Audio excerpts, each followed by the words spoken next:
Welcome, everyone, to the Awakened Mother Show. This is a show where I bring on people that are actively engaged in making really strong changes in the world.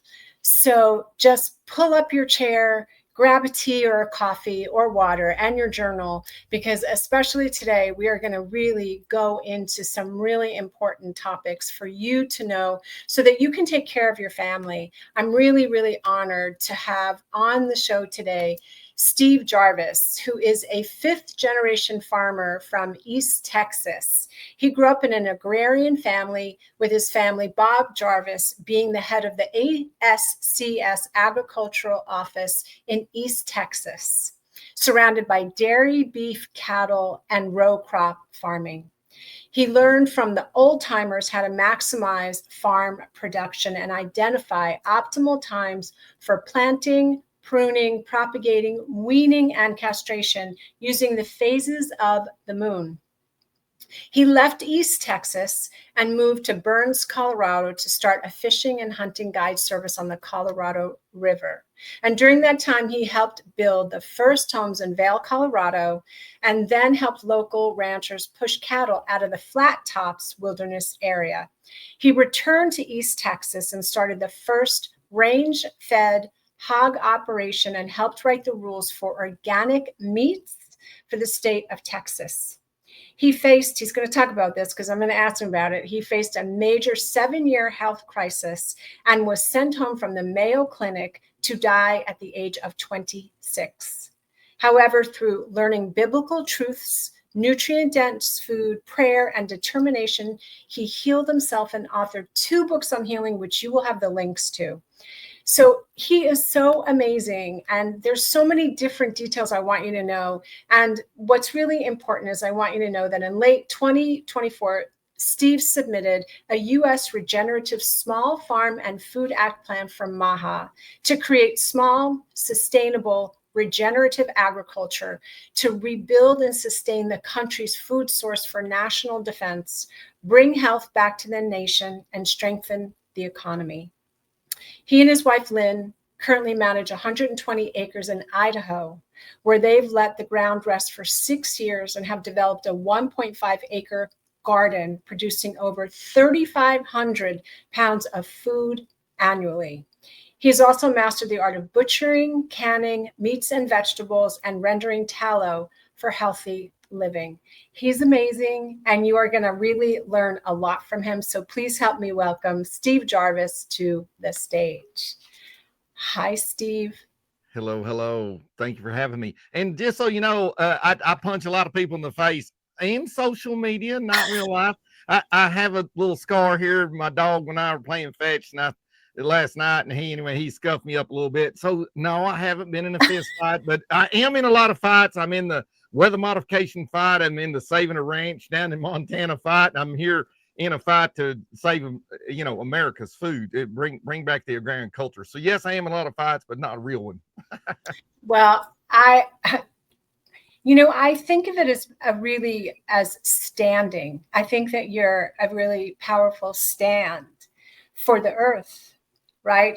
There's people that are called guardians of the earth. There's guardians of the children, and so like you're a guardian of the earth and you stand. And so one thing that I really want to invite people to do as we are having this conversation is to get involved, to really become engaged. This show is called The Awakened Mother Show because it's about my awakening, but it's about people awakening to what's happening locally, globally, in family life, the earth is our it's our mother, it's our family. So if we're not being taken care of, how do you take care of your family? So I really appreciate you and the work that you're doing. So let's back up. So you went through a healing crisis. I did. Mm-hmm. Can you say more about that? Yes, I can. And let me just tell you, so the reason I'm in the weather modification fight, and this will get to that, but the reason I'm in the weather modification fight is because it is personal. So I was working cattle in the Flat Top wilderness area, and I was sprayed by the military in 1989, folks. So now listen, that was before cell phones, that was before computers. and I was trying to convince people that something was going on nefarious, and that our military was spraying us. Now, it's a wonder I'm not in a rubber room somewhere, like with a long, like 16-foot beard and drooling out the side of my mouth, because they all, what do you mean? What do you mean the military sprayed you? But Right. what's interesting is there was 4 of us up there, and we all got deathly ill. Mine, I started getting sick, but it didn't really come on full bore till about 1.5 or 2 years later. And then I was literally on my deathbed for 2 years, almost didn't get out of bed. And during that time, well, of course, God has his ways, to using things to help us read the Bible and read ancient history and scriptures and all that stuff. So I was pretty much forced to read when I didn't even read in school. So, so, being in that position, for 7 years, my background is agriculture and construction. And, being in that position, what I did is I learned how to heal myself. And those books, I've got a book on joy. In the back of that book, there's called the 12 Open Doors. You want to use that as a tool for yourself to just walk through those doors and shut those doors. And that's the number one way that I healed myself. That's beautiful. That's powerful. So tell me what you mean by the military sprayed me. What is that? What did they spray? Where did they spray? And well, it was a helicopter, and it was just kind of a mist. And, the ranchers that were riding with me were further away. They went directly over the top of me.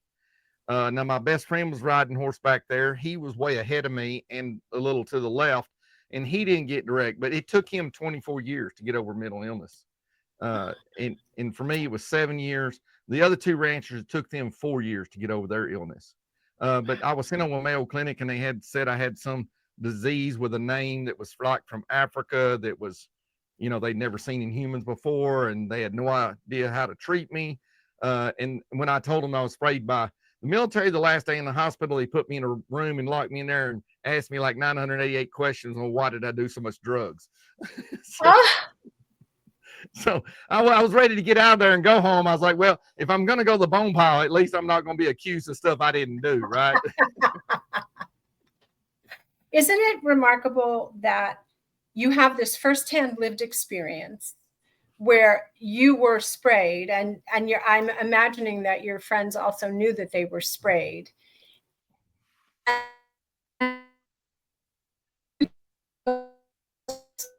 Where telling what happened, and then they see. And I lost you there for a minute. I don't know if it was me or you. Lost signal there.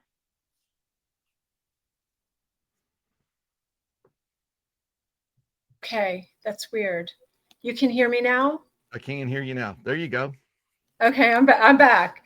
Well, it's interesting. We're talking about this topic, so we might have some interference, but that's okay. We are going to persevere because this is really important information. Because you talked about the USDA, the EPA, and the FDA.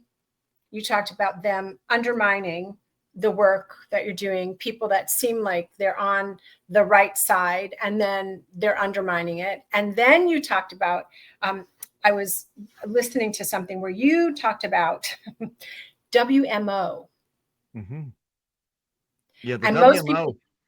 Most people don't know. And so here's the thing is, what I want to tell your listeners, and if you're on Xanax, you're going to want to double up, because when you want to go down this rabbit hole of information, you're going to be shocked. You got to realize, I was telling people in 1990 that we were being sprayed, and I've been in this fight all this time.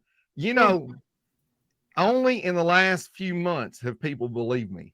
Right? It's like, oh, well, I can believe you now. Yeah. Well, that's the issue. And the issue is that in our government, you have some really good, and RFK is a good guy. He came to my farm. I wrote a farm plan to create 1 million new 40-acre farms. They're actually 120 acres. You farm 40 acres, and the others you run animals on, and you rotate. It's just, they call it regenerative farming. I was on with a buddy of mine in Wyoming, from thefarm.org, AJ Richards, good guy. You want to follow that platform. But let me tell you something. He said, Steve, you got to start using the word regenerative. I said, well, what's regenerative? He said, well, regenerative is when you like farm part of your farm, and then you move animals and you rotate. I said, well, that's just old farming. I said, we've been doing that, for 5 generations, we've been doing it that way. I said, y'all call it regenerative now? He said, yeah, that's what they call it. I said, okay, so I can use that word, but it's just old farming basically. Yeah. And I teach, you can go to sas-usa.com, on sas-usa.com. You go into, that's my online farm school. I'm the only farmer that writes his own moon phase calendar. And yes, I do use the 12 signs of the zodiac. I do teach on a 13-month cycle. Now, my moon phase calendar, what it does, I've put it into the Roman calendar. But what you have to realize is that the sun and moon operate on a 28-day cycle. The old calendar was 364 days. Okay. And it started on April 1st. That's why they call it April Fools. And it's in the month of Abib, and that would be April. And that's the way it used to be. And let's face it, big people in high places, the Rothschilds, those took those away from the church and from the community to understand how to farm according. If you farm according to the old moon phases, it really makes your production really, really high. And so, being in DC, talking to I'm on RFK's coalition and talking. There are people that are in there that have been there forever, and they are not with us. I hate to say that. There's good people in there, and there's a lot of bad people, and that's the problem we have. Wow. Well, I'm with you. I'll support you. I will continue to hold that in prayer, because I think it's so important for our children and our children's children to have this, to have healthy land and to have food. I mean, glyphosate, Palantir. You mentioned, I saw something about, Bryan Massard. Like, there's all these different trajectories in which it seems like thriving and being healthy is being attacked. And so I'm so happy that you're doing this. I'm so happy that RFK Jr. is allowing and supporting this, as of course he would, and that even in the midst of the people that aren't supporting, there's enough people that believe in this. I believe in the 51% theory. Like, it doesn't have to be 90, it doesn't have to be 100%, but if there's 51%, we can move that needle. So we get to move that.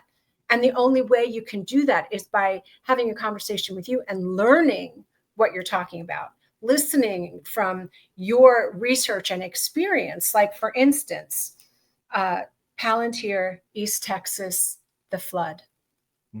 Can you talk about that? So I'm the guy that blew the cover on that, and I have a great underground team that helps me. I barely can type. I flunked college, and they passed me through high school. So I have these very, very, very intelligent, smart people that are underground that help me and work with me. They just know that I'm a good fighter, and I enjoy that side of it. So I just give them the bits and pieces and wake people up. I'm the guy that blew the cover on Palantir and Rainmaker, doing seed clouding, cloud seeding there in Texas. And what you have to understand is that's what really broke the back, because me and my team wrote the Mystic Bill. The Mystic Bill is to stop weather modification in all 50 states. Montana will lead on this. I have a huge meeting there in Montana. I've already got 25 House Representative Senators on board with this in Montana, and we're going to get all of them on board before this is finished. And so Montana is going to lead this, and it's going to show the states what to do on how to do this. But you have to understand that they dumped 120 billion gallons of water in 50 square miles in 4 hours. Oof. That's twice the amount of water that goes over Niagara Falls. And what that did is it woke everybody up. Everybody's like, there's no way this can happen. And so, 120 billion gallons. And I named the bill. We were almost finished with the bill 2 days before the flood happened. We just finished up the final draft on it. And when that happened, I named the bill the Mystic Bill, after those girls that drowned. Yeah. Yeah. What's really striking to me is how many times humanity has to learn from something that's really tragic, like those little girls. Like, to find out, or somebody, glyphosate, somebody's got to have non-Hodgkin's lymphoma, or multiple people have to have non-Hodgkin's lymphoma for people to go, oh, wait a minute, that chemical that we're spraying on municipal lawns and playgrounds and country clubs and golf courses and, on and on, it's really not good for you. And also on the crops, to have glyphosate, I mean, that's just one of there's 3 of them that are really treacherous. And then I heard, you probably know this better than me, I heard that Roundup took out glyphosate and replaced it with a chemical that's almost 3 times as bad. Is that accurate? Well, I don't know if it's as, it wouldn't matter. What if they just replace it with something just as equal? That's the whole issue. Right. But the issue is, I'll tell you this, I've stayed out of the pesticide fight because I'm already have enough Goliaths in my battles that I already fight. And listen, there's some great people that are in this glyphosate and pesticide immunity battle and all that. And they've asked me to come in there, and I told them that I wouldn't. And the reason I wouldn't come into the fight, I'm with them 100%, but I don't use those products on mine. So we farm about 10 total acres is what we do. RFK was here at my farm. He went through my potato fields. I don't use those things. And the agrarian culture that I'm recreating in America, we won't use those things. You don't have to. If you just farm the old ways, but chemical is fast.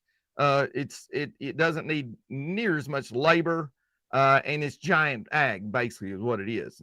Small farms don't have to use it if you just farm the old ways. Wow, that's interesting. I know when I've gone to the farmers markets and I've asked them if they use pesticides, there's a full range. If I go to the organic farm, they're like, yeah, absolutely. If I go to the ones that call themselves sustainable, they'll say something to me like, well, we don't use pesticides, but it takes a while for it to get out of the soil. So we can't claim that we're pesticide free. So you work with other farmers to help them be agrarian and to help them to be regenerative, right? So does it take a couple of generations for that to be out of the soil? Well, it does, but let me just say this, and what I want to say is I'm trying to get all the organic and the purest people that want to have clean soil and all this. I just spoke to the Heritage Foundation, and Joe Salden was in there. He was speaking as well. Everybody knows who he is, and there were several other really, really great farmers there that are scattered all over the United States. We're probably the top heavy hitters in these subjects. But what I'm trying to do is to show that the weather modification is putting high levels of aluminum in the soil. So nothing is organic, folks. So if you want to say we're going to go organic or we're going to do organic, well, you got to put that conversation on hold until we get this spray stopped over the top of us. Wow. And so I have a letter. There's 25 of the top. These are the frontline doctors. 25 of those wrote a letter for me so that when I go and speak to legislators in states, and the title at the top of the letter says, "Dear legislators, we here the undersigned are calling for the weather modification to stop. We need you to do this because of," and the thing is, Dr. Ryan Cole was here at my farm, and all these doctors, there's a whole lot more on that list now than there was even just 25 days ago. And what we're doing together is the autism reports and all that's coming out in September. Does everybody know that? And it was, it's 1 in 10,000 children were that way in the 80s, and now it's 1 in 31. Well, aluminum is the biggest factor. So they're teaming up with me, get behind me, and we're joining forces. And I'm doing it on the agriculture from the small ag side, and they're backing me. And that's why legislators are listening to me, because when you hold up names like Dr. Clayton Baker, Dr. Ryan Cole, Dr. Sherry Tenpenny, when you start holding up all these names of these big time heavy hitting doctors who were against COVID and the vaccine and all that, when you have those guys on they listen to you because they know that, hey, how's this hillbilly from nowhere got all these on board? But that's the truth of the matter is I know that there's aluminum. Listen, y'all, the reports we have and the stuff we have, you wouldn't believe it. We have a blood blood sample from a horse. You can look it up. Boundary County, Idaho, Priest Lake. We have a blood sample from a horse that died from drinking out of the lake, and aluminum poison was number one that killed him. Oh. Yeah. So you just, this stuff is everywhere. We have I have access to all the data on the fog in New York City, the fog in Florida, rain samples, snow samples, dirt samples, well samples, everything. And so it's not a conspiracy theory anymore. It's truth and it's fact. And the thing about it is when you go to dig into this, there's 6 levels to it. And that's the problem. When you start looking at this, you're going, oh my gosh, I can't believe there's that many levels. I can't believe this is what's happening. And that's why, your people, the best thing they can do is they can start a clean skies or a clear skies movement, start a Facebook, start a social media of any platform and do that. And you can go to Missouri Clean Skies and they will connect you. The information they have is all from me and my team and other people. And we start this, we've gone, well, that platform went from 400. I think they're at about 45,000 now, and they're in about 50 states. And we're wanting to do that in every town. That way that we become the posse to what's going on. Because the thing about it is to put in 1 million new 40-acre farms, I told the government this. I said, listen, there's no reason to put in a 1 million 40-acre farms if you're going to allow this aluminum just and all this junk to be coming out of the air on top of it, because it's hard enough to farm as it is. But nothing's organic. Until we get that stopped, nothing's organic. Wow. So all of the rise, I mean, the rise in autism is staggering. And the I don't know, the push for autism to be normalized. And for anyone who's listening or watching this, in no way am I saying that anybody who's got autism is less of a human being or less lovable or less wonderful or anything like that. What I am saying is that the incidence of children who regress, who present with autism, has skyrocketed. And as Steve is talking about, and as this report coming out in September will reveal, there are causes. And so because there's causes, there are solutions. So Steve, what are some of the solutions that clear skies is one of them, ending weather modification. So what kind of Goliath is the ending weather modification for people, for parents? Well, here's the thing about it is what you have to understand is they talk about, cloud seeding's different than there's SRA, there's SRM, there's SAI, there's the world meter, the WMO is the World Meteorological Organization. The United States funds them. They work with NOAA, and then that connects to NATO. So, I mean, and these planes can go over the top of us with no rules or no regulations over them. And that's what happens. But what I want to tell moms and parents and out there, listen, I healed myself and I believe you can heal your child. And let me just tell you how to do it. Good food is critical. And, you want to know why there's such a fight against raw milk? Because raw milk removes heavy metals out of your body. And how I know that is I welded for years. And if you're a welder and you're welding galvanized and you get zinc poisoning, you drink raw milk, and in a couple hours you're fine. Wow. And I would that's what most people don't know is that welders around the world, if you welded any amount of time at all, they know if you weld galvanized and you get zinc poisoning, it makes you really bad sick, but raw milk will get rid of it in a few hours. And so that they're not going to let that out. Okay. And I'm not a doctor, and I'm not a veterinarian or anything, but I'm just telling you what I know, and fresh foods and things like that for your children. And I'm part of the GWF, which is the Global Wellness Foundation. That's Dr. Group. This team of people are some of the best people. I would get in touch with Dr. Group and the Global Wellness Foundation. They have a website. It's called Global Healing. I would get in contact with them. There's so many things that are working so well for these children that have this, and it's from our environment. It's from the vaccines. It's from all these things, and I believe that you can heal your child. I agree, and there's nothing more satisfying or gratifying than feeding your child whole foods, healthy foods. I mean, when my daughter was growing up, there used to be a place, I live in California, and there used to be a raw food market. Now the FDA closed it down. And I think the owner did some things that might have contributed to their like being flagged, but the FDA closed it down. And we used to go every week and get raw cheese and raw milk and goat's milk yogurt. And it was so delicious. And it feels so good to give your children and your family really nutrient dense food, which is why farming and farmers are so important. They're really important to our well-being. It's not about exclusion.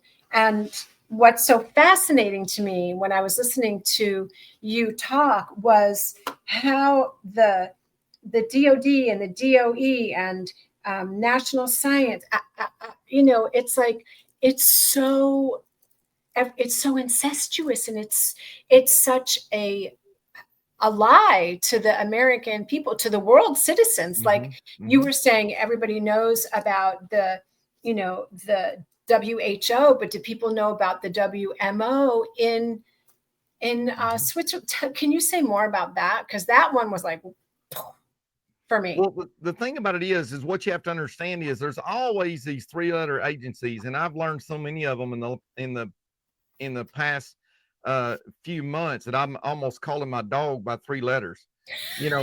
It's like I can't believe all these exist, but the WMO was the big shocker. I have not met anybody yet. I mean, I've been on Emma Robinson, Jack Posobiec, Real America's Voice, and they don't know about it either. And these are people that talk to everyone. And the WMO is probably one of the most shocking ones for me, is that it's in Geneva, Switzerland, and we're funding them, and they're working, and their main deal is weather modification. And SRM, solar radiation management, HARPA, DARPA. I mean, there's so much to this, and basically, it's poisoning our nation and our states. Now, what I do is I write plans to stop things. That's what I do. And so, in my Mystic bill, I just spoke in Montana to 2 different groups of people over there, and I was telling them, you don't have to get into the weeds on this of knowing exactly what it is, which plane's doing it, which drone's doing it, forget all that. If I can just encourage your people, this is the number one thing you need to do. You just need to say wherever you are, I so-and-so, and whether I'm in the state of Mississippi or Louisiana, I tell my government, I do not consent for anything to be released over me as pollution. Okay. It's that simple. And that's how you have to phrase it. Because if you say chemtrails, or you say geoengineering, or if you say SRM, or you say SAI, if you say cloud seeding, then they just drag you down this road of, well, scientists prove that that's okay. And you just drag. No, I tell them I don't want dog urine poured out of a kite over me. And if you will get on that page and understand that whatever state you're in, you do not consent, and you have full power and authority. And the states is where we win this, because the federal government cannot shut this off. I'm sorry to tell you all that, but all those agencies, I mean, think about it. The National Science Foundation has $230 million a year given to 130 colleges for 20 years to study geoengineering. Now, people say, well, it's not real. Well, then why is there $230 million right there in that one little tiny department? Even the Smithsonian Institute has money for it. It's so huge, folks. It's crazy. Wow. It is crazy. It's crazy. It's so crazy. It's just, I often, I've been part of the health freedom movement for, many years. And I, like I said, I'm a mom, and I birthed my daughter at home with midwives and breastfed her till she was 3, and gave her all like what I thought was organic and sustainably raised, non-GMO, like glyphosate free foods.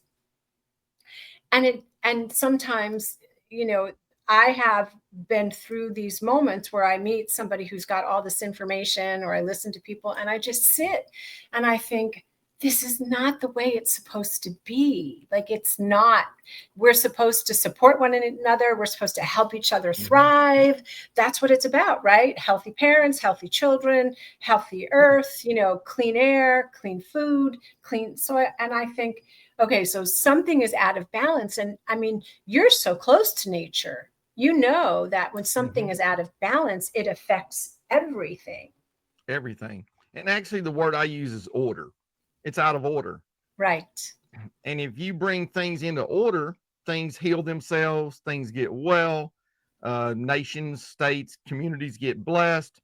I mean, bringing things into that order is critical. Yes. And being able to see things that are out of order is what's important. And as a farmer, I understand plants and animals. I mean, I don't know how many surgeries on animals myself, but knowing how to do those things and knowing the order of those things matters so much. Yeah. And then that goes into the same thing right now that we're in this fight with Bryan Massard's ranch. I mean, it's so out of order. How is it that the rancher, who is RFK's advisor, has been for the last year? And let me just say this about advising. I've been to DC twice in the last 70 days myself. Bryan Massard's been there probably 12 times in the last year. We're paying for this ourselves. There have people bought my online school, or they buy my Moonface calendar or whatever to support me, but we're doing it. DC is not paying us to consult them. Right. We're just the farmers and ranchers. And Bryan Massard's ranch, I didn't know that he was having this problem until about last Tuesday. And he called me and said, listen, my bank's just declined me and said they're not going to refinance his operating capital. And he brings about 7,000 head to market. Well, what most people don't know is 7,000 head is really a small operation. That's not a big operation. Okay. It's still family.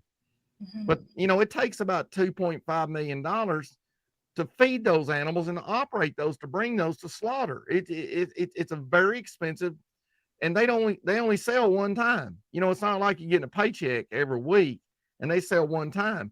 Well, that's what's happening is they're cutting his operating capital off. Well, when you cut his operating capital off, pretty much it's going to be over pretty soon. So anyway, that's why I drove to Montana and shot video with him. I was going to be on Real America's Voice next morning, busted that on. That video is all about 77 million on all platforms. You can go to Out of the Wild 3D, go click on my story, and you click on the link there. That takes you straight to Bryan Massard's page. Okay. Buy a box. There's a Save the Farm box. It's $100. Buy that to save his ranch. We've done really well in the last few days, but it's not enough so far. So, thank you. I'll definitely post about that, share about that, email about that. I shared about it. I've been leading a prayer circle. It started during the Kennedy campaign for Bobby, because people kept coming to me and they were really worried about Bobby running for president. So I began a prayer circle, and we're still meeting every Sunday at 5. And it's become more of it still includes Bobby for sure, but it's become this community. And I shared with them that I was going to be speaking with you today. And I shared about Bryan Massard's needs. So I will absolutely share, because I think it's so important.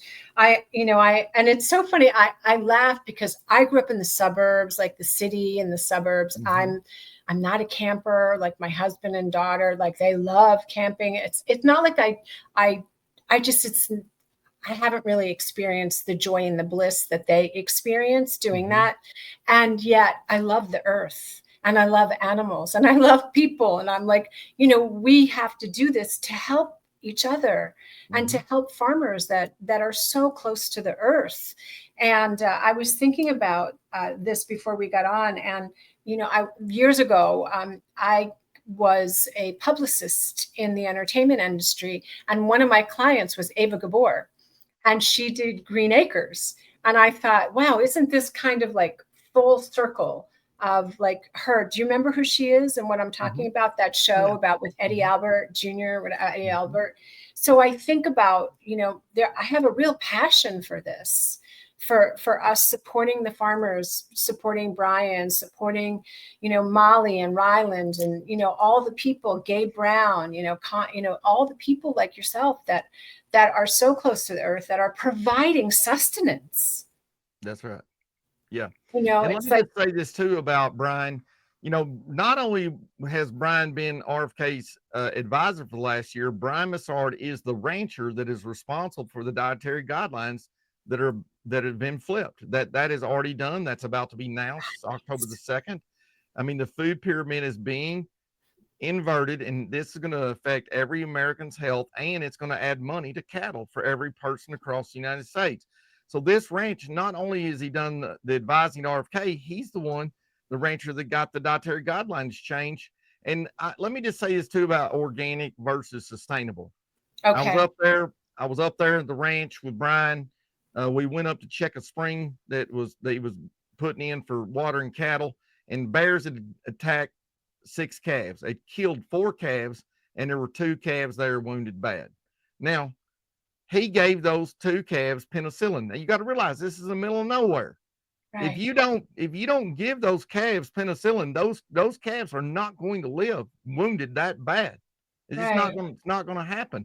And that's what I want to try to talk to people about understanding what is humane to animals and what you need to do if there's a problem. You go to the if you're in a car wreck, you're going to go to the doctor, and he's going to give you stuff in your body you probably don't want. But the fact of the matter is, them calves were in a car wreck with a bear, and the bear's probably worse than the real car wreck. Just saying. So you have to doctor these animals. So no, he's not 100% organic, but he wouldn't know, or he would never butcher an animal with antibiotics in it or anything like that. And there's scientifically, there's days to wait and stuff like that, and it'll be a long time before those calves get butchered anyway. But that's the facts that I've got to merge this bridge in order to save this nation, agriculture, with the people that are the purest organic people to those of us that are sustainable agriculture people that are out here in it every day. It's a really good point. What about the chicken and cattle that are getting injected with mRNA? You probably, I'm sure you don't do that, but how do you, because that's now in places like Trader Joe's and other stores, and nobody knew about that. Yeah, so mRNA is in all pork now. All pork in the U.S. is mRNA vaccinated. So unless you know the person who's growing the hog, it's all mRNA vaccinated, all of it. And what you have to realize is like Bryan Massard, he's not giving any mRNA vaccines to his cattle. These ranchers, these old time ranchers have been doing it 30, 40 years. They're not doing that stuff to their cattle. And so that's why you need to support these guys doing this, because so much of this meat now, it's all mRNA vaccinated. Wow. Just wow. It takes me a minute to process it, because it's just shocking. And again, going back to when you were talking about, I heard you talking about how if we were going to change this, then there would have to be a withdrawing from NATO.